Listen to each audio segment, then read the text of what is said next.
ನಾನು ಮಾತ್ರ ಸಿಕ್ಕಾಬಿಟ್ಟೆ ಅರ್ಧಂಬರ್ಧ ಬ್ರೇಕ್ ಆಗಿ ಮೋಸ್ಟ್ಲಿ ಅದನ್ನ ಥ್ರಿಲ್ಲರ್ ಅಂತ ಹೇಳ್ಬೋದು. ಯಾಕಂದ್ರೆ ಯಾವುದನ್ನು ಪೂರ್ತಿ ಹೇಳಲ್ಲ. ಹೆಸರಿಲ್ಲದ ಎಲ್ಲರ ಪ್ರತಿನಿಧಿಯಾಗಿ ಒಬ್ಬ ಕೂತ್ಕೊಂಡು ಹೆಸರಿಲ್ಲದವರ ಕಥೆಯನ್ನ ಹೇಳ್ತಾ ಇರ್ತಾನೆ. ಒಂದು ಆರ್ಟಿಕಲ್ ಸಿಕ್ಕಿತ್ತು, 6 ವರ್ಷದ ಮಗುನ ಒಬ್ಬ ರೇಪ್ ಮಾಡಿ ಸಾಯಿಸ್ತಾನೆ. ತಾಯಿಗೆ ಅದು ತಡ್ಕೊಳಕ್ ಆಗ್ದಲೆ ಆ ತಾಯಿ ಬಂದು ಅವನನ್ನ ಸಾಯಿಸ್ಬಿಡ್ತಾರೆ. ಅವರಿಗೆ 14 ವರ್ಷ ಶಿಕ್ಷೆ ಆಗುತ್ತೆ. ವಿಡಿಯೋ ಎವಿಡೆನ್ಸ್ ಇತ್ತು ಕೂಡ, ಬಟ್ ಸ್ಟಿಲ್ ಬಿಟ್ಟಿದ್ರು ಹೊರಗಡೆ. ಬಿಕಾಸ್ ಏನೋ ಎವಿಡೆನ್ಸ್ ಹಾಕಾಗಿಲ್ಲ, ಅವ್ರಂತ ಪ್ರೂವ್ ಮಾಡಕ್ಕಾಗಿಲ್ಲ. ಇವಾಗ ನಾವು ಈ ಕೇಸಲ್ಲಿ ಯಾರ ಕಡೆ ತಗೊಳ್ತೀವಿ ಅಂತ ಇಂಡಿವಿಜುವಲ್ ಪರ್ಸ್ಪೆಕ್ಟಿವ್ಸ್ ಆಗುತ್ತಲ್ಲ. ನಮ್ಮ ಫಿಲ್ಮ್ ಟ್ಯಾಗ್ ಲೈನ್ ಕೂಡ ಅದೇ. We were trying to be in a middle path, like not to overdo the music, but also has to give, you know, like attention on the thriller genre. Star Express with Arjanetra Radio City ali matra. ಏನ್ ಯೋಚನೆ ಮಾಡ್ತಿದ್ದೀರಾ? ಬೇಗ bell icon click ಮಾಡಿ. ಒಂದ್ cinema ಅಂತಂದ್ರೆ ಕಥೆ, ಚಿತ್ರಕಥೆ, ಅದರಲ್ಲೂ ಅದು ಥ್ರಿಲ್ಲರ್ ಅಂತಂದ್ರೆ ಎಷ್ಟು ಕನ್ಫ್ಯೂಸ್ ಮಾಡೋದಕ್ಕೆ ಸಾಧ್ಯನೋ ಅಷ್ಟು ಕನ್ಫ್ಯೂಸ್ ಮಾಡಿ ಒಂದು ಪ್ರಶ್ನೆ ತಲೆನಲ್ಲಿ ಬರಲೇಬೇಕು.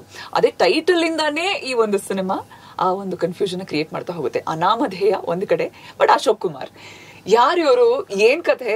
ಸ್ಟುಡಿಯೋಗೆ ಕರ್ಕೊಂಡ್ಬಂದ್ಬಿಟ್ಟಿದೀನಿ ನಮ್ಮ ಅಶೋಕ್ ಕುಮಾರ್ ಅವರನ್ನ. ಅನಾಮಧೇಯ Ashok Kumar, also known as Kishore. Welcome Netra ಶೋಗೆ. ಇನ್ನು ಈ ಸಿನಿಮಾದ ನಿರ್ದೇಶಕರು ಸಾಗರ್, ಹಾಗೆ music director Azad. Thank you. ಇಡೀ ಟೀಮ್ ಇವತ್ತು ನಮ್ ಜೊತೆ ಇದ್ದೀರಾ. ಒಳ್ಳೆ ರಿವ್ಯೂಸ್ ನ ಪಡ್ಕೊಳ್ತಾ ಇದೆ ಸಿನಿಮಾ, ಚೆನ್ನಾಗಿ ಓಡ್ತಾ ಇದೆ. ನೋಡಿದವರಂತೂ ವೇರಿಯಸ್ ದಾರಿಗಳಲ್ಲಿ ಅದನ್ನ ಡಿಕೋಡ್ ಮಾಡೋದಕ್ಕೆ ಟ್ರೈ ಮಾಡ್ತಾ ಇದ್ದಾರೆ. ಅಂಡ್ ಆಫ್ ಕೋರ್ಸ್ ನಮ್ಮ ಕಿಶೋರ್ ಅವರ ಪರ್ಫಾರ್ಮೆನ್ಸ್ ಬಗ್ಗೆ ಹೇಳಲೇಬೇಕಾಗಿಲ್ಲ.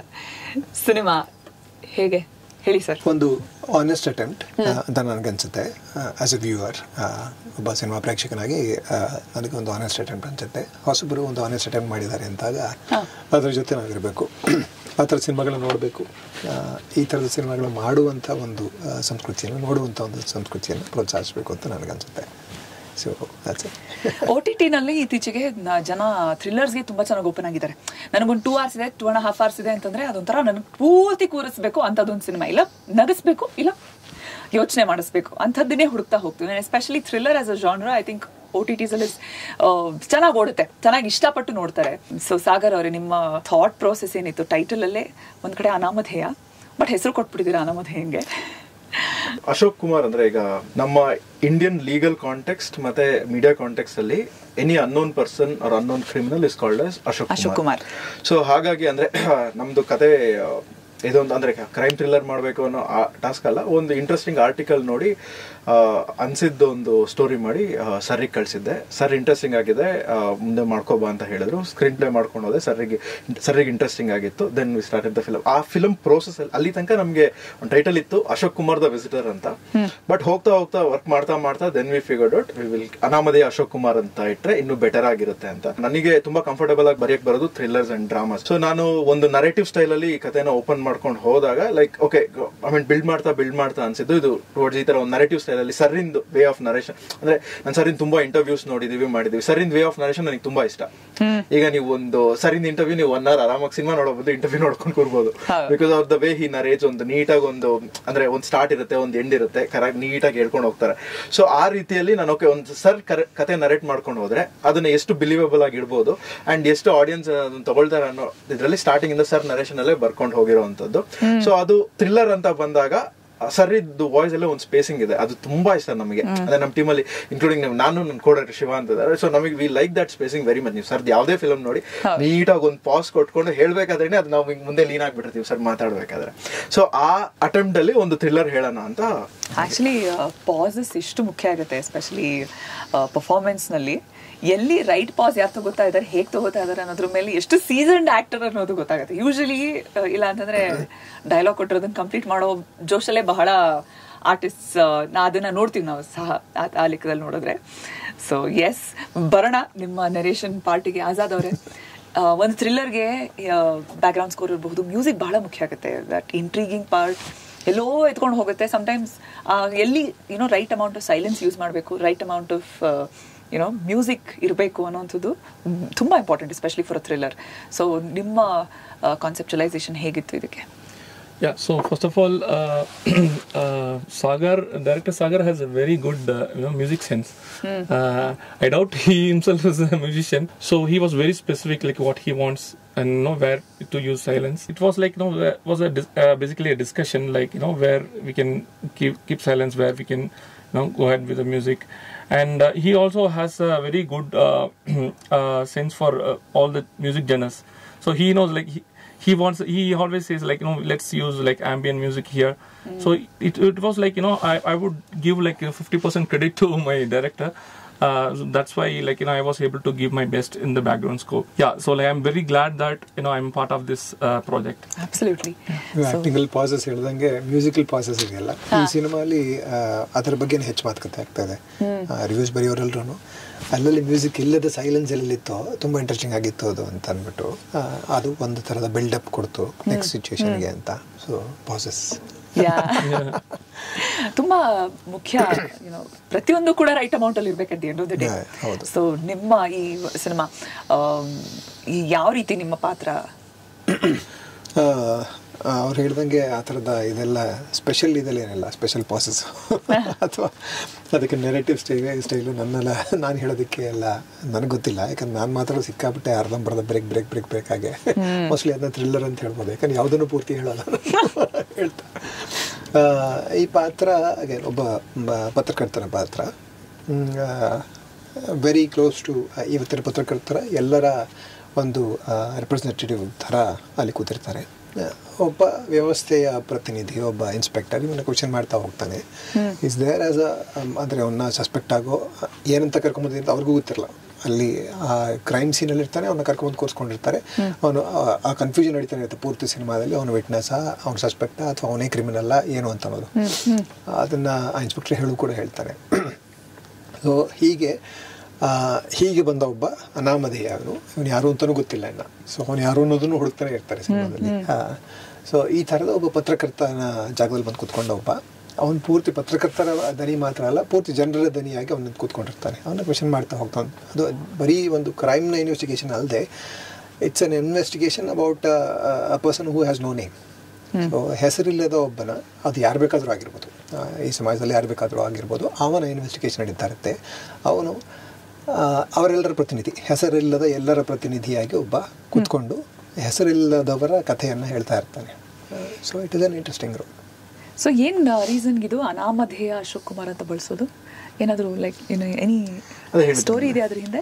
ಅಲ್ಲ, ಅದೇ ಲೀಗಲ್ ಕಾಂಟೆಕ್ಸ್ಟ್ ಮತ್ತೆ ಮೀಡಿಯಾ ಕಾಂಟೆಕ್ಸ್ಟ್ ಪ್ರಕಾರ ಅನ್ನೋನ್ ಪರ್ಸನ್, ಎನಿ ಅನ್ನೋನ್ ಅದೇ ಆ ಆರಿಜಿನ್ ಏನಾದರೂ ನಿಮಗೆ ಗೊತ್ತಿದೆ ಆ ಕಥೆ ಏನಾದರೂ? ಇಲ್ಲ, ಆರಿಜಿನ್ ಈಗ ಇದರಲ್ಲಿ ಮುಂಚೆ ಈಗ UK ಮತ್ತು US ಅಲ್ಲ, ಈಗ ಇನ್ನು ಜಾನ್ ಡೋ ಜೇನ್ ಡೋ ಅಂತ ಕರೀತಾರಲ್ಲ, ಆ ಬಳಕೆ ಇಂಡಿಯಾದಲ್ಲಿ ಜಾಸ್ತಿ ಆಗಕ್ಕೆ ಸ್ಟಾರ್ಟ್ ಆಯ್ತು ನಾರ್ತ್ ಅಲ್ಲಿ ಅರೌಂಡ್ ಇದ್ರದ್ದು 1950s 60s. ಅಲ್ಲಿ ಆ ಪದನೇ ಜಾನ್ ಡೋ ಜೇನ್ ಡೋ ಅನ್ನೋದೇ ಬಳಕೆ ಜಾಸ್ತಿ ಆಗ್ತಾ ಹೋಯ್ತು, especially in Kolkata region. So to replace that ಅವಾಗ ನಮ್ಮ ಇಂಡಿಯನ್ ಇದರಲ್ಲಿ ಕಾಯಿನ್ ಮಾಡಿದಂತ ವರ್ಡ್. ಪಾಪ ಅಶೋಕ್ ಕುಮಾರ್ ಮೋಸ್ಟ್ಲಿ ಸಾಮ್ರಾಟ್ ಅಶೋಕನಿಂದ ಬಂದಿದೆ ಅನ್ಸುತ್ತೆ. ದೇಶ ಪೂರ್ತಿ ಆಳ್ದಂತ ಒಬ್ಬತಾರೆ ಎಲ್ಲ, ಹಂಗಾಗಿ ಸೊ ಎಲ್ಲಾದ್ರೂ ಇರ್ಬೋದು ಈ ಅಶೋಕ್ ಕುಮಾರ್. ಎಲ್ಲ ಕಡೆಗೂ ಅನ್ವಯಿಸಬಹುದು ಆ ಹೆಸರು. ಅದು ಮೋಸ್ಟ್ಲಿ ಅದನ್ನೇ ಹುಡುಕ್ತಾ ಇದ್ರು ಅನ್ಸುತ್ತೆ ಅವರು. ಎಲ್ಲ ಕಡೆಗೂ ಅನ್ವಯಿಸುವಂತ ಒಂದು one nation one election, one criminal or one ಅನಾಮಧೇಯ. ಆಲ್ಸೋ ಪಾಪ ಜೆಂಡರ್ ಸ್ಪೆಸಿಫಿಕ್ ಮಾಡ್ಬಿಟ್ರು. ಆ criminal can be female also. No, ನಮ್ದಲ್ಲಿ ಅದಿಲ್ಲ, ಫೀಮೇಲ್ ವರ್ಷನ್ ಕುಮಾರಿ ಅಂತ ಅಶೋಕ ಕುಮಾರಿ ನಮ್ಮಲ್ಲ. ಅದು ಇನ್ನು ಪೆಟ್ರಿಯಾರ್ಕಲ್ ಸೊಸೈಟಿಯಲ್ಲಿ ಇದೀವಿ ಅಂತ. ಕಳ್ಳ ಆದ್ರೂ ಅದು ಮೇಲೆ ಆಗಿರ್ಬೋದು, ಒಳ್ಳೆಯವನಾಗಿದ್ರು ಅದು ಮೇಲೆ ಆಗಿರ್ಬೋದು ಅಂತ ಹಾಗಾಗಿದ್ವಿ ನಾವು. ನಮ್ಮ ಮೈಂಡ್ ಸೆಟ್ ನ ರಿಫ್ಲೆಕ್ಟ್ ಮಾಡ್ತಾ ಇದ್ದೀವಿ ಅಲ್ವಾ? But yeah, coming back to ನಿಮ್ಮ ಸಿನಿಮಾಗಳು, ಆಫ್ಟರ್ ಅ ಲಾಂಗ್ ಟೈಮ್ ಒಂದು ವೆರಿ ಪವರ್ಫುಲ್ ಪರ್ಫಾರ್ಮೆನ್ಸ್, ಒಂದು ವೆರಿ ಪವರ್ಫುಲ್ ರೋಲ್ ನಲ್ಲಿ ನೋಡ್ತಾ ಇದ್ದೀವಿ. ಇನ್ಫ್ಯಾಕ್ಟ್ ಆಸ್ ಅ ಪ್ರೊಟ್ಯಾಗನಿಸ್ಟ್ ಒಂದು ಸಿನಿಮಾ ಅಂತ ಅಂದಾಗ ಎಸ್ಪೆಷಲಿ ಕಿಶೋರ್, ನಿಮ್ಮ ಪಾತ್ರ, ನಿಮ್ಮ ಪರ್ಫಾರ್ಮೆನ್ಸ್ಗಳಿರಬಹುದು, ಅದಕ್ಕೆ ಆದ ಸೆಪರೇಟ್ ಫ್ಯಾನ್ ಬೇಸ್ ಇದೆ. ಸೊ ರೆಗ್ಯುಲರ್ಲಿ ಇನ್ನೂ ಸ್ವಲ್ಪ ಜಾಸ್ತಿ ಸಿನಿಮಾಗಳು ನಾನು ಮಾಡಬೇಕು, ಇನ್ನೊಂದಷ್ಟು ಪ್ರಾಜೆಕ್ಟ್ಸ್ ನಾನು ಜಾಸ್ತಿ ಮಾಡಬೇಕು ಅಂತ ಅನ್ಸುತ್ತಾ ಯಾವಾಗಲಾದ್ರೂ? ಅಂದ್ರೆ ಕತೆ ಹೇಳೋ ಕೆಲಸಕ್ಕೆ ಬಂದಿದ್ದೀವಲ್ಲ, ಆದಷ್ಟು ಕತೆಗಳನ್ನ ಇರುವಷ್ಟು ಸಮಯದಲ್ಲಿ ಹೇಳಿ ಮುಗಿಸಿ ಹೋಗೋದ್ರ ತಾನೇ ಕೆಲಸ. ಆ ಪ್ರಯತ್ನ ಇದ್ದೇ ಇರುತ್ತೆ, ಆದಷ್ಟು ಹೆಚ್ಚಿಗೆ ಕತೆಗಳನ್ನ ಹೇಳಬೇಕು, ಆದಷ್ಟು ಹೆಚ್ಚಿಗೆ ಪಾತ್ರಗಳನ್ನ ಮಾಡಬೇಕು ಅನ್ನೋದು. ಯಾಕಂದರೆ ಎಲ್ಲ ಕಲಾವಿದರಿಗೂ ಅಥವಾ any artist for that matter ಎಲ್ರಿಗೂ ಒಂದು ಲೈಫ್ ಸ್ಪ್ಯಾನ್ ಇರುತ್ತಲ್ಲ. ನಾವು ನೋಡಿದ್ರೆ 20 ವರ್ಷ ತುಂಬ ದೊಡ್ಡ life span. Thanks to the audience actually. ಜೊತೆಗೆ ಗಂಡಸಾಗಿರೋದು ಅಗೇನ್ ಬೆನಿಫಿಟ್ ಆಗಿ ವರ್ಕ್ ಆಗಿದೆ. ಇಲ್ಲದಿದ್ರೆ ಹೆಣ್ಮಕ್ಳಿಗೆ ಇನ್ನೂ ತುಂಬ ಕಡಿಮೆ ಲೈಫ್ ಸ್ಪ್ಯಾನ್. ನಮ್ಮ ಏನು ಪೇಟ್ರಿಯಾರ್ಕಲ್ ಸೆಟಪ್ ಸಿನಿಮಾದಲ್ಲಿ ಏನಿದೆ ಅದರಲ್ಲಿ.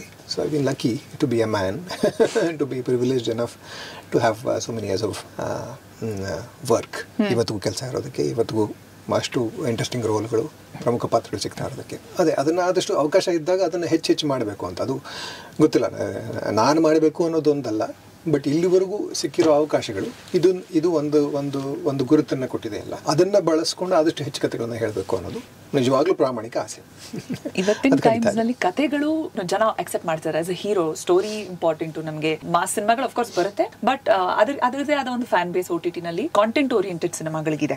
ನಮ್ಮ ಕನ್ನಡದಲ್ಲಿ ಇನ್ನೂ ಆ ರೀತಿಯಾದ ಸಿನಿಮಾಗಳು ಹೆಚ್ಚಾಗಿ ಬರಬೇಕು, ಇನ್ನು ಹೆಚ್ಚಾಗಿ ಐ ಥಿಂಕ್ OTT ಹೋಗ್ಬೇಕು ಸಿನಿಮಾ, ಜನ ಇನ್ನೂ ಜಾಸ್ತಿ ನೋಡ್ಬೇಕು ಸಿನಿಮಾಗಳನ್ನ. ಥ್ಯಾಂಕ್ಫುಲಿ ಅಟ್ ಲೀಸ್ಟ್ ಆ ಪಾಯಿಂಟ್ ಆಫ್ ವ್ಯೂ ಇಂದ ನಿಮ್ಮ ಸೆಲೆಕ್ಷನ್ ಇರಬಹುದು ಹ್ಯಾಸ್ ಬಿನ್ ವೇರಿಡ್ 20 ವರ್ಷದಲ್ಲಿ ಅಂತ ಲೆಕ್ಕ ಹಾಕೊಂಡ್ರೆ ಅಕ್ರಾಸ್ ಲ್ಯಾಂಗ್ವೇಜಸ್ ಕೂಡ. ಕಾನ್ಶಿಯಸ್ ಎಫರ್ಟ್ ಹೇಗೆ?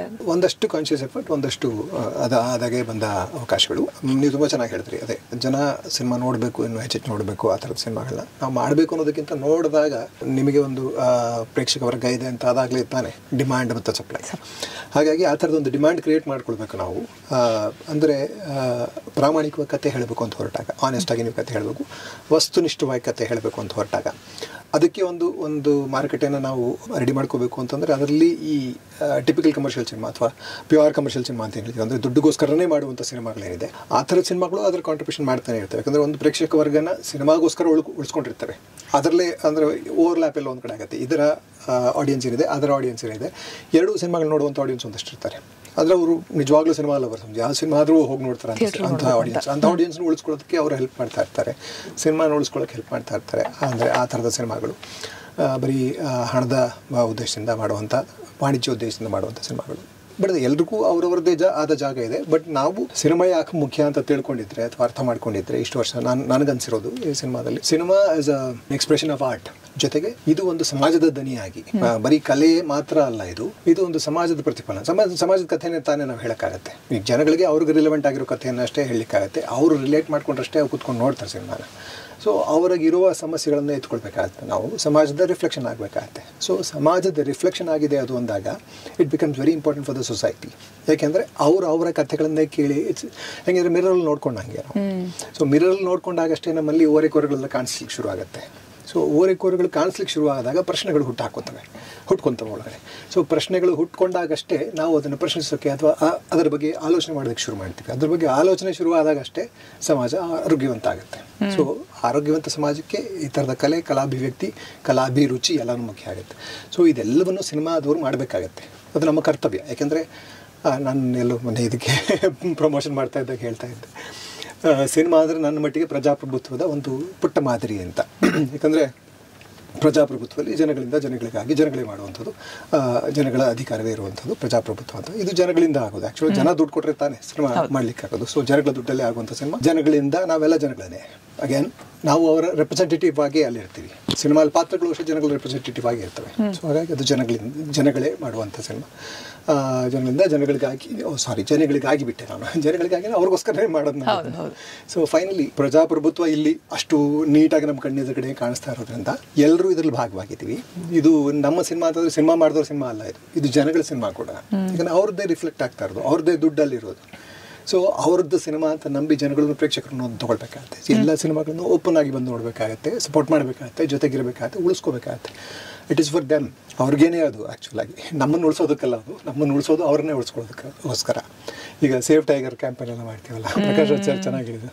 ಹುಲಿನೇ ನಾವು ಸೇವ್ ಮಾಡಬೇಕಾಗಿಲ್ಲ, ಆ ಹುಲಿನ ಯಾಕೆ ಉಳಿಸ್ಕೋಬೇಕು, ನಮ್ಮನ್ನು ಉಳಿಸ್ಕೊಳ್ಳೋದಕ್ಕೋಸ್ಕರ ಉಳಿಸ್ಕೋಬೇಕು. ಸೊ ಒಂದು ಸಮತೋಲನ ಇರಬೇಕು ಅಂತಂದರೆ ಸಮಾಜದಲ್ಲಿ ಅಥವಾ ಪ್ರಕೃತಿಯಲ್ಲಿ ಎಲ್ಲರೂ ಇರಬೇಕಿಲ್ಲಿ. ಸೊ ಸಿನಿಮಾ ಒಂದು ಸಂಸ್ಕೃತಿಯ, ಒಂದು ಸಮಾಜದ ಸ್ವಾಸ್ಥ್ಯದ ಕನ್ನಡಿ. ಸೊ ಹಾಗಾಗಿ ಸಿನಿಮಾನ ಉಳಿಸ್ಕೊಳ್ಬೇಕಾಗತ್ತೆ. ಆ ಥರದ ಒಂದು ಆಡಿಯನ್ಸ್ನ ಬೆಳೆಸ್ಕೋಬೇಕಾಗತ್ತೆ ನಿಧಾನಕ್ಕೆ. ಅಂದರೆ ಈ ಥರದ ಸಿನಿಮಾ ಮೇಕರ್ಗಳು, ಆ ಥರದ ಸಿನಿಮಾ ಮೇಕರ್ಗಳು ಎಲ್ಲರೂ ಸೇರಿಕೊಂಡು ವಾಣಿಜ್ಯ ಸಿನಿಮಾ ಅಥವಾ ಸೀರಿಯಸ್ ಸಿನಿಮಾ ಅಂತ ಹೇಳ್ಬೋದು ನಾವು, ಥಾಟ್ ಪ್ರೊವೋಕಿಂಗ್ ಸಿನಿಮಾ ಅಥವಾ ಈ ಥರದ್ದು ಏನೋ ಒಂದು ಪ್ರಾಮಾಣಿಕವಾಗಿ ಮಾಡುವಂಥ ಸಿನಿಮಾ, ಬರೀ ದುಡ್ಡಿನ ಆಸೆ ಇಲ್ಲದೆ ವಸ್ತುನಿಷ್ಠವಾಗಿ ಮಾಡುವಂಥ ಸಿನಿಮಾ, ಎಲ್ಲರೂ ಸೇರಿ ಸಿನಿಮಾನ ಉಳಿಸ್ಕೊಂಡ್ರೆ it's good for the society. Absolutely. Society ಬಗ್ಗೆ ಮಾತಾಡಬೇಕಾದ್ರೆ ನೀವು ಯುವರ್ ಒನ್ ಆಫ್ ದೋಸ್ ಭಾಳ ಸ್ಟ್ರಾಂಗ್ಲಿ ಕೆಲವೊಂದು ಕಾಸಸ್ಗೋಸ್ಕರ ನೀವು ಸತತವಾಗಿ ಕೆಲಸ ಮಾಡ್ತಾ ಇದ್ದೀರಾ. And you believe in certain things which you sort of you live by as an example also. Environment ಕಾಳಜಿ ಇರಬಹುದು, ಈ ರೀತಿ ಬಹಳ ವಿಚಾರಗಳು. ಅದನ್ನು ನಿಮ್ಮ ಸಿನಿಮಾಗಳಿಗೆ ಇನ್ನಷ್ಟು ಏನಾದರೂ ಹೇಗಾದರೂ ಮಾಡಿ ಆ ಮೆಸೇಜ್ಗಳನ್ನು ನಾನು ತಲುಪಿಸ್ಬೇಕು ಅನ್ನೋಂಥ ನಿಟ್ಟಿನಲ್ಲಿ ಯೋಚನೆ ಮಾಡಿರೋದುಂಟ ಹೆಚ್ಚಾಗಿ? ಅಂದರೆ ಅದು ಇನೆವಿಟಬಲ್ ಆಗಿ ಬಂದ್ಬಿಡುತ್ತೆ ಅನ್ಸುತ್ತೆ. ಅದು ನನ್ನ ಅನಿವಾರ್ಯತೆ. ಅದು ನಾನೇನು ಅಂದ್ಕೊಂಡಿದ್ದೀನಿ, ಅದು ನನ್ನ ಸಿನಿಮಾಗಳ ಮೂಲಕ ಅಭಿವ್ಯಕ್ತಿ ಆಗೋದು, ಅದು ನನ್ನ ಕಲಾ ಅಭಿವ್ಯಕ್ತಿ. ಅದು ಎಷ್ಟು ಮಟ್ಟಿಗೆ ಎಷ್ಟು ಜನಗಳಿಗೆ ಅದು ಒಪ್ಪುತ್ತಾರೆ, ಎಷ್ಟು ಜನ ಒಪ್ಪಲ್ಲ ಅನ್ನೋದೆಲ್ಲ ಸೆಕೆಂಡ್ರಿ. ಇಷ್ಟು ದಿವಸದ ನನ್ನ ಜೀವನ ಅನುಭವದಲ್ಲಿ ನಾನೇನು ಸತ್ಯ ಅಂತ ಕಂಡಿದ್ದೀನಿ ಅದನ್ನು ಹೇಳೋದು ನನ್ನ ಕರ್ತವ್ಯ. ಒಪ್ಪೋದು ಬಿಡೋದು ಜನಗಳಿಗೆ ಬಿಟ್ಟಿದ್ದು. ಅದು ಸಿನಿಮಾ ಮೂಲಕ ಆಗಬೇಕು ಅನ್ಸುತ್ತೆ. ಅದು ಜನಪರವಾಗಿರಬೇಕು, ಜೀವಪರವಾಗಿರಬೇಕು. ಆವಾಗ that becomes an honest opinion ಅಂತ ನನಗೆ. ಯಾಕಂದರೆ ಜನಗಳಿಗೋಸ್ಕರ ಮಾಡ್ತಾ ಇರುವಂಥ ಸಿನಿಮಾ ಇದು, ಜನಗಳ ಮಾಧ್ಯಮ ಇದು. ಹಾಗಾಗಿ ಜನಪರವಾಗಿ ಜೀವಪರವಾಗಿದ್ದಾಗ ಅದರ ಬಗ್ಗೆ ಚರ್ಚೆ ಎಲ್ಲವೂ ಆಗಬೇಕು. ಅದು ನನ್ನ ಪೊಲಿಟಿಕಲ್ ಪ್ರಾಪಗೆಂಡ ಆಗಬಾರ್ದು, ನನ್ನ ಪೊಲಿಟಿಕಲ್ ನಂಬಿಕೆಗಳ ಅಥವಾ ನನ್ನ ಸೋಷಿಯಲ್ ನಂಬಿಕೆಗಳ ಪ್ರಾಪಗೆಂಡ ಆಗಬಾರ್ದು. ಅದು ಜನಗಳ ನಂಬಿಕೆ ಅಥವಾ ಜನಗಳಿಗೆ ಯಾವುದು ಒಳ್ಳೆಯದು ಅಂತ ನನ್ನ ಅನುಭವದಲ್ಲಿ ಅನಿಸುತ್ತೋ ಅದನ್ನು ಎತ್ಕೊಂಡು ಅದು ಚರ್ಚೆಗೆ ಹಚ್ತಾ ಇರೋದು ಅಷ್ಟೇ ಸಿನಿಮಾ. ನಾನು ಇದೇ ಸರಿ ಇದೆ ತಪ್ಪು ಅಂತ ಎಲ್ಲೂ ಹೇಳ್ತಾ ಇಲ್ಲ, ಅಥವಾ ಅದನ್ನು ನಾನು ಹೇಳಿದ್ರು ಅಂತ ತಗೊಳ್ಳೋದು ಬಿಡೋದು ಜನಗಳ ಕೈಯಲ್ಲಿದೆ. ಹಾಗಾಗಿ ನನ್ನ ಆಲೋಚನೆಗಳು ಅಥವಾ ನನ್ನ ನಿಲುವುಗಳನ್ನು ಸಿನಿಮಾ ಮೂಲಕ ಖಂಡಿತ ತೊಗೊಂಡೇ ಬರ್ತೀನಿ. ಅದು ಬಂದೇ ಬರ್ತಾ ಇರುತ್ತೆ, ಅದು ಆಟೋಮೆಟಿಕ್ಕಾಗಿ ಆಗಿಬಿಡುತ್ತೆ ಅನ್ಸುತ್ತೆ ಅದೆಲ್ಲ. ಅಬ್ಸಲ್ಯೂಟ್ಲಿ. ಕಥೆಗಳು, ಹೊಸ ರೀತಿಯಾದ ಕಥೆಗಳು ಅಂತ ಬಂದಾಗ ನಿಮ್ಮ ಇತ್ತೀಚಿನ inspiration, where do you really get your story out of? ಇದು ಇನ್ಸ್ಪಿರೇಷನ್ಸ್ ಅಂತ ಆ ಥರ ಇಲ್ಲ. ಅಂದರೆ ನನಗೆ ಈಗ ಇವು ಬುಕ್ಸ್ ಓದೋ ಅಭ್ಯಾಸಗಳು ಅಂದರೆ ತುಂಬ ಅಲ್ಲ, ಬಟ್ ಸಜೆಸ್ಟೆಡ್ ಬುಕ್ಸು ಮತ್ತು ಇದು ಅಂದರೆ ಚೆನ್ನಾಗಿರುವಂಥ ಬುಕ್ಸ್ ಫ್ರೆಂಡ್ಸ್ಗಳು ಸಜೆಸ್ಟ್ ಮಾಡಿದಂಥದ್ದು, ಇಲ್ಲ ನ್ಯೂಸ್ ಪೇಪರ್ ಆರ್ಟಿಕಲ್ಸ್ ಅದೆಲ್ಲ ತುಂಬ ಓದ್ತಾ ಇರ್ತೀನಿ. ಆವಾಗ ಇವ್ರದ್ದು ನಮ್ಮ DV. Guruprasad sir, retired IPS officer ಇದ್ದಾರಲ್ಲ, ಅವರು ಒಂದು ಡೆತ್ ಸೆಂಟೆನ್ಸ್ ಕ್ರಿಮಿನಲ್ಸ್ ಮೇಲೆ ಒಂದು ಬುಕ್ ಬರೆದಿದ್ರು. 12 ಮೆಂಬರ್ಸ್ನ ಇಂಟರ್ವ್ಯೂ ಮಾಡಿ ಡೆತ್ ಸೆಂಟೆನ್ಸ್ ಕ್ರಿಮಿನಲ್ ಅವ್ರದ್ದು ಹೆಂಗೆ ಕ್ರಿಮಿನಲ್ಸ್ ಆದರೂ, ಏನು ಸಿಚುವೇಶನ್ಸ್ ಅವ್ರಿಗೆ ಆಯಿತು, ಅವ್ರ ಮೈಂಡ್ ಸೆಟ್ ಹೇಗಿರುತ್ತೆ ಅನ್ನೋದ್ರ ಬಗ್ಗೆ ಒಂದು ಬುಕ್ ಬರೆದಿದ್ರು. ಆ ಬುಕ್ ತುಂಬ ಇಂಟ್ರೆಸ್ಟಿಂಗ್ ಆಗಿತ್ತು. ಅದು ಓದಿ ಮಲ್ಟಿಪಲ್ ಬೇರೆ ಬೇರೆ ಅಂದರೆ ಇನ್ನು ಅವ್ರು ಮಾಡಿದಂಥ ರೆಫರೆನ್ಸ್, ಬಿಕಾಸ್ ಅವ್ರು ಒನ್ ಆಫ್ ಅವ್ರ ಫ್ರೆಂಡ್ ಮೀಟ್ ಮಾಡಿದೆ ನಾನು, ಅಸಿಸ್ಟೆಂಟ್ ಕಮಿಷನರ್ ಚಲಪತಿ ಅವ್ರು, ನಮ್ಮ ಬ್ಯಾಂಗ್ಳೂರಲ್ಲಿ ದಂಡುಪಳ್ಳಿ ಕೇಸ್ ಹಿಡಿದ್ರಲ್ಲ, ಅವ್ರನ್ನ ಮೀಟ್ ಮಾಡಿದ್ದೆ. ಅವಾಗ ಅವ್ರು ಮಾಡಿದಂಥ ಪ್ರೀವಿಯಸ್ ರೆಫರೆನ್ಸಸ್ಗಳು ಹೇಳಿದರು. ಆವಾಗ ರೆಫರೆನ್ಸ್ಗಳು ನೋಡಬೇಕಾದ್ರೆ ಒಂದು ತುಂಬ ಈಗ ವಿಜಿಲೆಂಟೆ ಜಸ್ಟಿಸ್ ಇದ್ರ ಬಗ್ಗೆ ಎಲ್ಲ ಓದಿದ್ದೆ. ಆವಾಗ ಒಂದು ಆರ್ಟಿಕಲ್ ಸಿಕ್ಕಿತ್ತು, ಏನಂದ್ರೆ ಒಂದು 6 ವರ್ಷದ ಮಗುನ ಒಬ್ಬ ರೇಪ್ ಮಾಡಿ ಸಾಯಿಸ್ತಾನೆ ನಾರ್ತಲ್ಲಿ. ಏನಾಗುತ್ತೆ, ಒಂದು 3 months ಅಲ್ಲಿ ಸಾಕಾದಷ್ಟು ಎವಿಡೆನ್ಸ್ ಇಲ್ಲ ಅಂತ ಅವನು ಹೊರಗಡೆ ಬರ್ತಾನೆ. ಆ ಮಗುನ ತಾಯಿಗೆ ಅದು ತಡ್ಕೊಳಕ್ ಆಗ್ದಲೆ ಆ ತಾಯಿ ಬಂದು ಅವನನ್ನ ಸಾಯಿಸ್ಬಿಡ್ತಾರೆ. ಎಲ್ಲೋ ಕೋರ್ಟ್ ಹತ್ರನೋ ಎಲ್ಲೋ ಒಂದ್ ಕಡೆ ಸಾಯಿಸ್ತಾರೆ. ಅವರಿಗೆ 14 ವರ್ಷ ಶಿಕ್ಷೆ ಆಗುತ್ತೆ. ಇವಾಗ ನಾವ್ ಯಾವ ಕಡೆ ಅಂದ್ರೆ ಅವಂದು ಎವಿಡೆನ್ಸಸ್ ಇತ್ತು, ವಿಡಿಯೋ ಎವಿಡೆನ್ಸಸ್ ಇತ್ತು ಕೂಡ, ಬಟ್ ಸ್ಟಿಲ್ ಬಿಟ್ಟಿದ್ರು ಹೊರಗಡೆ, ಬಿಕಾಸ್ ಏನೋ ಎವಿಡೆನ್ಸ್ ಹಾಕಾಗಿಲ್ಲ, ಅವ್ರಂತ ಪ್ರೂವ್ ಮಾಡಕ್ಕಾಗಿ. ಇವಾಗ ನಾವು ಈ ಕೇಸಲ್ಲಿ ಯಾರ ಕಡೆ ತಗೊಳ್ತೀವಿ ಅಂತ ಇಂಡಿವಿಜುವಲ್ ಪರ್ಸ್ಪೆಕ್ಟಿವ್ಸ್ ಆಗುತ್ತಲ್ಲ. ನಮ್ಮ ಫಿಲ್ಮ್ ಟ್ಯಾಗ್ ಲೈನ್ ಕೂಡ ಅದೇ, this is the matter of perspective ಅಂತ. So this was a very interesting thing. ಆಮೇಲೆ 2014 ಮೈಸೂರಲ್ಲಿ ಒಂದು ವೆರಿ ಇಂಟ್ರೆಸ್ಟಿಂಗ್ ಕೇಸ್ ಆಗಿತ್ತು. ಒಂದು ಮನೆಯಲ್ಲಿ 3-4 ಜನ ಕಳ್ಳರೇನೋ ನುಗ್ಗಿ ದರೋಡೆ ಮಾಡ್ತಾರಂತ ಹಸ್ಬೆಂಡ್ ಅಂಡ್ ವೈಫ್ ರಿಪೋರ್ಟ್ ಮಾಡ್ತಾರೆ. ಪೊಲೀಸವ್ರು ಬರ್ತಾರೆ, ಮನೆ ಪೂರ್ತಿ ಚೆಕ್ ಮಾಡ್ತಾರೆ, ಹೌದು ಒಡವೆಕೆಲ್ಲ ಕಳ್ತನ ಆಗಿದೆ ಅಂತ. ಬಟ್ ಮಂಚದ ಮೇಲೆ ಬೆಡ್ ಇರಲ್ಲ. ಆ ಬೆಡ್ ಎಲ್ಲೋಯ್ತು ಅಂತ ಪೊಲೀಸ್ ಅವ್ರು ಕೇಳಿದಾಗ ಇಲ್ಲ ಅಟ್ಟದ ಮೇಲೆ ಹಾಕಿದೀವಿ ಒಣಗಕ್ಕೆ ಅಂತ ಹೇಳ್ತಾರೆ. ಬಟ್ ಆಮೇಲೆ ಅವ್ರು ಮನೆ ಪೂರ್ತಿ ಹುಡುಕ್ಬೇಕಾಗೋದು ಒಂದು ಬೆಡ್ ಸಿಗುತ್ತೆ, ಬೆಡ್ ನೋಡಿದ್ರೆ ಬೆಡ್ ಪೂರ್ತಿ ರಕ್ತ ಆಗಿರುತ್ತೆ. ಬೇಸಿಕ್ಲಿ ಒಂದು ರೇಪ್ ಆಗಿರುತ್ತೆ. ಒಂದು ಹಸ್ಬೆಂಡ್ ಅಂಡ್ ವೈಫ್ ತುಂಬಾ ರಿಕ್ವೆಸ್ಟ್ ಮಾಡ್ಕೊಳ್ತಾರೆ, ಈ ವಿಷಯ ಹೊರಗಡೆ ಹೋಗೋದು ಬೇಡ, ನಾವು ಇದು ನಮ್ಮ ಮರ್ಯಾದೆ ಪ್ರಶ್ನೆ ಅಂತ ರಿಕ್ವೆಸ್ಟ್ ಮಾಡ್ತಾರೆ. ಬಟ್ ಯಾವ್ದಾದ್ರು ಒಬ್ರು ಕಾನ್ಸ್ಟೇಬಲ್ ಮೂಲಕ ಪ್ರೆಸ್ಸಿಗೆ ಹೋಗ್ಬಿಡುತ್ತೆ. ಹಸ್ಬೆಂಡ್ ಅಂಡ್ ವೈಫ್ ಇಬ್ರು ಸೂಸೈಡ್ ಮಾಡ್ಕೊಂಡು ಸತ್ತೋಗ್ತಾರೆ. ಸೊ ಈ ತರ ಎಲ್ಲ ನೋಡಿದಾಗ ನಾನ್ ಯಾರ ಕಡೆ ತಗೊಳ್ತೀನಿ ಅಂದ್ರೆ, ನಮ್ಮ ಸಿನಿಮಾದ ಮೂಲಕ ನಾವು ಆ ಕೇಸಸ್ ಅಡ್ರೆಸ್ ಮಾಡಿಲ್ಲ ಅಂದ್ರು ಸಮಥಿಂಗ್ ವೆರಿ ಸಿಮಿಲರ್. ನಾವು ಯಾರ ಕಡೆ ಈಗ ನನ್ಗೆ ಓಕೆ ನನಗೆ ಅಫೆಕ್ಟ್ ಮಾಡಿದವರು ಇದಾರೆ, ಎದುರುಗಡೆನೆ ಇದ್ದಾರೆ, ಚೆನ್ನಾಗಿದ್ದಾರೆ, ನಾನೇನು ಮಾಡಕ್ ಆಗ್ತಾ ಇಲ್ಲ, ನನ್ನ ಜೀವನ ಏನು ಅನ್ನೋದೊಂದು ಪ್ರಶ್ನೆ ನಮಗೆ ಕಾಡುತ್ತಲ್ಲ. ಅದು ಒಬ್ಬೊಬ್ರು ಇಂಡಿವಿಜುವಲ್ಗೆ ಏನ್ ಅನ್ನಿಸ್ಬೋದು ಅನ್ನೋದ್ರ ಮೇಲೆ ಈ ಸಿನಿಮಾ. ನೀವೇನಕ್ಕೆ ಥ್ರಿಲ್ಲರ್ ಅಂತ ಕೇಳಿದ್ರಲ್ಲ, ಅದು ಅಂದ್ರೆ ನನ್ನ ಸೆನ್ಸಿಬಿಲಿಟೀಸ್ಗೆ ಏನ್ ರೈಟ್ ಅನ್ಸುತ್ತೋ ಅದನ್ನ ನಾನು ಕ್ವೆಶ್ಚನ್ ಮಾಡಕ್ ಟ್ರೈ ಮಾಡಿದ್ದೀನಿ. ಅಂಡ್ ಅದರಲ್ಲಿ ಡೆಫಿನೆಟ್ಲಿ ಸರ್ದ ಇನ್ಪುಟ್ಸ್ ತುಂಬಾ ಇದೆ. So this is how this. ಆ ತರ ನೋಡಿದ್ರೆ ಸರಿ ತಪ್ಪು ಕೇವಲ ದೃಷ್ಟಿಕೋನ ಅಷ್ಟೇ ಅಲ್ವಾ ಪ್ರಪಂಚದಲ್ಲಿ. ಎಲ್ಲ ನಾವು ಬೆಳೆದು ಬಂದಂತಹ ರೀತಿ, ನಮ್ಮ ಬ್ಯಾಕ್ ಗ್ರೌಂಡ್ ಏನಿದೆ, ನಮಗೆ ಏನು ಹೇಳಿ ಬೆಳೆಸಿ ಕಲ್ಸಿದ್ದಾರೆ, ಅದ್ರ ಪ್ರಕಾರ ನಾವು ನಮ್ಮ ಸರಿ ತಪ್ಪುಗಳನ್ನ ನಾವು ಫಾರ್ಮ್ ಮಾಡ್ತಾ ಹೋಗ್ತೀವಿ. ನಮ್ಮ ದೃಷ್ಟಿಕೋನ ಅಷ್ಟೇ ಅದು. ಇದು ಹೀಗೆ ಅದು ಹಾಗೆ ಅನ್ನೋದು actually is very subjective. But still ಒಂದು ಸಮಗ್ರ ದೃಷ್ಟಿಯಲ್ಲಿ ನೋಡಿದಾಗ ಯಾವುದೋ ಒಂದು ಸರಿ ತಪ್ಪು ಇದ್ದೇ ಇರುತ್ತೆ. ಈಗ ಕೊಲೆಗಾರನಿಗೂ ಒಂದು ಜಸ್ಟಿಫಿಕೇಶನ್ ಇರುತ್ತೆ, 1,000 ಹೇಳ್ಬೋದು ಜಸ್ಟಿಫಿಕೇಶನ್. ಅವನ ದೃಷ್ಟಿಕೋನದಲ್ಲಿ ಅವನು ಸರಿನೇ, ಅವನ ದೃಷ್ಟಿಕೋನದಲ್ಲಿ ಅವನು ಸರಿನೇ. ಆದರೆ ಎಲ್ಲರ ದೃಷ್ಟಿಕೋನದಿಂದ ನೋಡಿದಾಗ ಒಂದು ಸರಿಯೋ ಒಂದು ತಪ್ಪು ಸಮಗ್ರವಾಗಿ ನೋಡಿದಾಗ ಕಾಣಿಸುತ್ತಲ್ಲ. ಗಾಡ್ಸ್ ಪಾಯಿಂಟ್ ಆಫ್ ವ್ಯೂ ಅಂತ ಹೇಳ್ತಾರಲ್ಲ, ಹಾಗೆ ಸಮಗ್ರ ದೃಷ್ಟಿ ಮುಖ್ಯ ಆಗುತ್ತೆ ಇಲ್ಲಿ. ಡೆಫಿನೆಟ್ಲಿ ಪರ್ಸ್ಪೆಕ್ಟಿವ್ಸ್ ಬೇರೆ ಬೇರೆ ಇರ್ತವೆ. ಪರ್ಸ್ಪೆಕ್ಟಿವ್ ಎಲ್ಲರೂ ಇಟ್ಕೋಬೋದು, ಎಲ್ರಿಗೂ ಹಕ್ಕಿದೆ ಪರ್ಸ್ಪೆಕ್ಟಿವ್ ಇಟ್ಕೊಳ್ಳುವಂಥದ್ದು. ನ್ಯಾಯ ಅನ್ನೋದು ಆಕ್ಚುಲ್ ಆಗಿ ಇದೆಲ್ಲವನ್ನು ಪರಿಗಣಿಸಿ ಒಂದು ಸರಿಯ ತಪ್ಪನ್ನ ಹೇಳಬೇಕಲ್ಲ. ಅದು ಹೇಳಿದ್ರೆ ಸಮಾಜದ ನೀವು ಒಬ್ಬೊಬ್ರು ಒಂದಾಗ್ಲಿ ಹೋಗ್ತಾರೆ, ಎಲ್ಲ ನಾನು ಮಾಡಿ ಸರಿ ಅಂತಾನೆ ಹೇಳ್ತಾರೆ.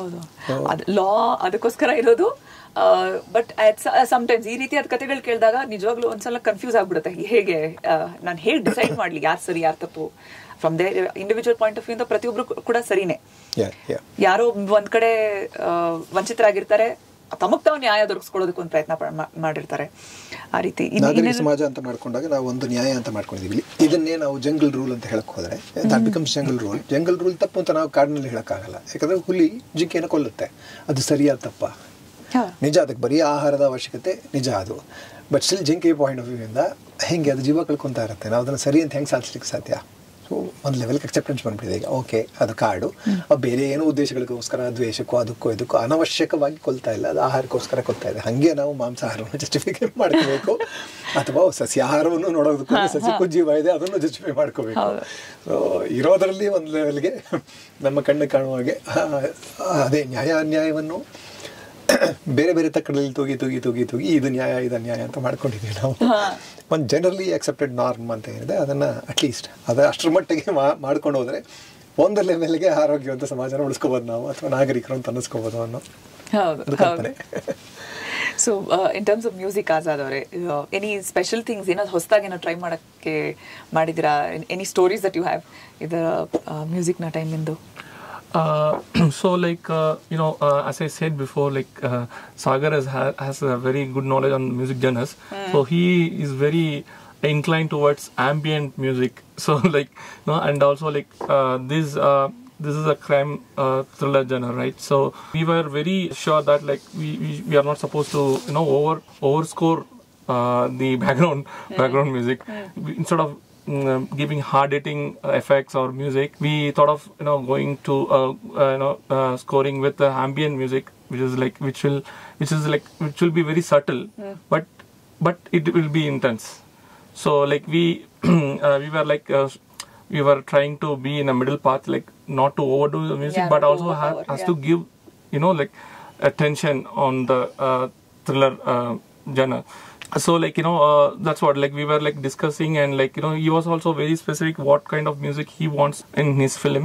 So like we were discussing, and we were able to give the best. Like we were very sure that like we were not able to like we were very sure that we are not going to overdo the music, but at the right place we have to give some intense with the ambient music. So it went well, like everything came out well, and like I hope Sagar is happy with what I have done. Basically freedom ಕೊಟ್ಟಿಲ್ಲ ಅಂತ ಹೇಳ್ತಾರೆ.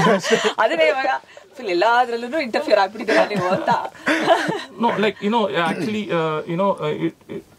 I would say like it is I would always give 50% credit to directors, because director he should have a clear vision, so that he gets the right thing from the music director.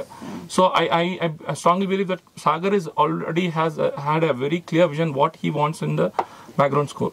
So like it it made my job easy. Like I know like this is what director wants. So like we were able to gel and work together and come up with a very good music. It becomes very important ಅನ್ಸುತ್ತೆ. Because ಈಗ ನೀವು ನೋಡಿದ್ರೆ everybody is appreciating his reviews ಅಲ್ಲೆಲ್ಲ check ಮಾಡಿದ್ರೆ like ತುಂಬಾ sir ಹೇಳಿರ್ತಾರೆ music ಬಗ್ಗೆ ತುಂಬಾ ಮಾತಾಡ್ತಾ ಇದಾರೆ. ಆಮೇಲೆ ಇನ್ನೊಂದು ಏನು ಮೇನ್ ಏನಕ್ಕೆ ನಮ್ಗೆ ಅಂದ್ರೆ ಈ ಸ್ಪೆಸಿಫಿಕ್ ಆಗಿ ಈ ತರ ಬೇಕು ಅಂದಾಗ, ಈಗ ಫಾರ್ ಎಕ್ಸಾಂಪಲ್ ಸರ್ ತಗೊಂಡ್ರೆ, ಈಗ ಸರ್ ಆಕ್ಚುಲಿ ಈ ತರ ನ್ಯೂ ಕಮರ್ಸಿಗೆ ತುಂಬಾ ಆಪರ್ಚುನಿಟೀಸ್, ಅಂದ್ರೆ ನಮ್ಮಂತವ್ರಿಗೆ ನಾನು ಮುಂಚೆ ಯಾವ್ದು ದೊಡ್ಡ ಫಿಲಮ್ ಮಾಡಿಲ್ಲ, ಇದು ಫಸ್ಟ್ ಟೈಮ್ ಫಿಲಮ್. ಸರ್ ಹತ್ರ ಹೋಗಿ ಒಂದು ಕತೆ ಹೇಳ್ತೀನಿ, ಸರ್ ಒಪ್ಕೊಳ್ತಾರೆ ಅಂದ್ರೆ ಆ ನಂಬಿಕೆ ಉಳ್ಸೋದು ನಮಗೂ ತುಂಬಾ ಮುಖ್ಯ ಆಗುತ್ತಲ್ಲ. ನಾವು ಸರ್ ಏನೋ ಒಂದು ರ್ಯಾಂಡಮ್ ಆಗಿ ಒಂದು ಮಾಡಿ ಮತ್ತೆ ಸರ್ ಮತ್ತೆ ನಮ್ಮ ತರ ಇನ್ನೊಬ್ರನ್ನ ನಂಬಿ ಮತ್ತೆ ಆಪರ್ಚುನಿಟಿ ಸರ್ ಕೊಡ್ಬೇಕು, ಸರ್ ಕೊಡ್ಬೇಕು. ಸರ್ ಅವಾಗ ನಾವು ಒಂದು ರೈಟ್ ಪ್ರಾಡಕ್ಟ್ ಕೊಡ್ಬೇಕು, ಅಂದ್ರೆ ಹಿಟ್ ಆಗೋದು ಬೇರೆ ತರ ಬೇರೆ, ಬಟ್ ಒಂದು ರೈಟ್ ಪ್ರಾಡಕ್ಟ್ ಒಂದು ರೈಟ್ ಅಟೆಂಪ್ಟ್ ಆಗ್ಬೇಕಾಗುತ್ತಲ್ಲ. ಸೊ ಹಾಗಾಗಿ ನಮಗೂ ತುಂಬಾ ಓಕೆ ಕರೆಕ್ಟ್ ಆಗಿ ಮಾಡ್ತಾ ಇದೀವ.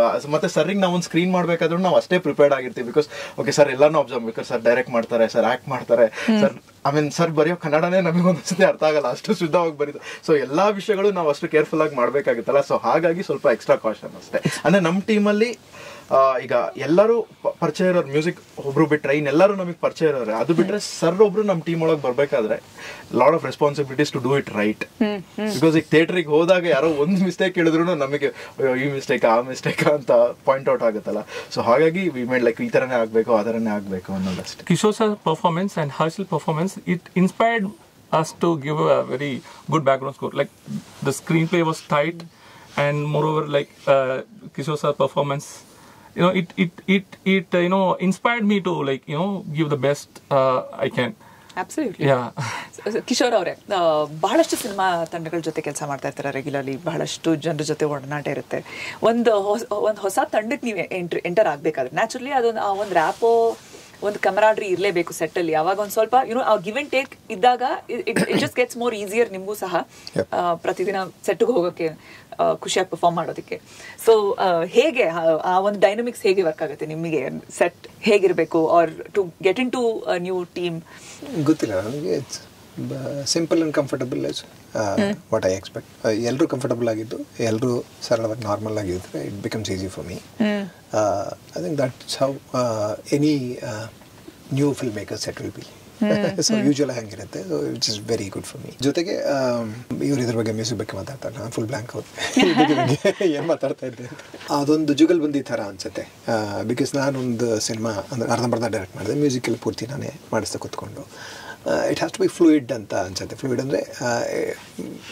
ಫ್ಲೂಯಿಡ್ ಅಂದರೆ ಹೇಗೆ ಅಂತಂದರೆ it should blend in to any kind of music. ಆ ಥರದ ಅಂದರೆ performances have to be very flexible in the sense. ಮಾಡಿ ಮುಗಿಸ್ಬಿಟ್ಟಿರ್ತಾರೆ, ಆದರೂ ಸಹ ಫ್ಲೆಕ್ಸಿಬಿಲಿಟಿ ನಾನು ನೋಡಿದ್ದೀನಿ ಕೆಲವು ಪರ್ಫಾರ್ಮೆನ್ಸಲ್ಲಿ. ಒಂದೊಂದು music can actually create any kind of mood in any kind of situation. So ತುಂಬ ಸೀರಿಯಸ್ ಇದನ್ನು ಕಾಮಿಕಲ್ ಮಾಡ್ಬೋದು. ಬಿಕಾಸ್ ನಾವು ಒಂದಷ್ಟು ಕೊಲೆ ಗಿಲೆ ಎಲ್ಲ ಮಾಡಿಬಿಟ್ಟಿದ್ವಿ, ತುಂಬ ವೈಲೆಂಟಾಗಿ ನನಗೆ ಅನ್ನಿಸ್ತಾ ಇತ್ತು. So we had to tone it down. ಮ್ಯೂಸಿಕ್ಕಿಂದ ಅದು ಸಾಧ್ಯ. ಅದನ್ನು ಒಂದು ಥರದ ಸೆಟೈರ್ ಥರ ಮಾಡಿ, ತಮಾಷೆಯಾಗಿ ಮಾಡಿ, ಅದು ಬೇರೆನೇ ಒಂದು ಕಲರ್ ಸಿಕ್ತು ಅದಕ್ಕೆ. So music can actually do anything. Post ಪ್ರೊಡಕ್ಷನಲ್ಲಿ ಸಿನಿಮಾ ಮಾಡೋದು ಅಂತ ನನಗೆ ಆವಾಗಲೇ ಆ ಸಿನಿಮಾ ಮಾಡಿದಾಗಲೇ ಗೊತ್ತಾಗಿದ್ದು.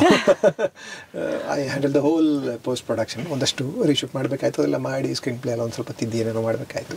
ಬಟ್ ಅದರ ನಂತರ ಪೋಸ್ಟ್ ಪ್ರೊಡಕ್ಷನಲ್ಲಿ ಸಿನಿಮಾ ಮಾಡೋದು it was very exciting for me. Music plays a very big part. ಅದ್ರ ಮ್ಯೂಸಿಕ್ ಅಂಡ್ ಸೌಂಡ್ ಎಫೆಕ್ಟ್ಸ್ ಇದೆಯಲ್ಲ, ಅದು plays a very big part ಅಂತ ನನಗೆ ಅನಿಸುತ್ತೆ. ಇಂತಹ ಹೆಚ್ಚಿನ ಕಾಂಟೆಂಟ್ಗಳಿಗೆ ಸಬ್ಸ್ಕ್ರೈಬ್ ಆಗಿ radio city Kannada YouTube channel. ಏನ್ ಯೋಚನೆ ಮಾಡ್ತಿದ್ದೀರಾ? ಬೇಗ ಬೇಗ ಬೆಲ್ ಐಕನ್ ಕ್ಲಿಕ್ ಮಾಡಿ.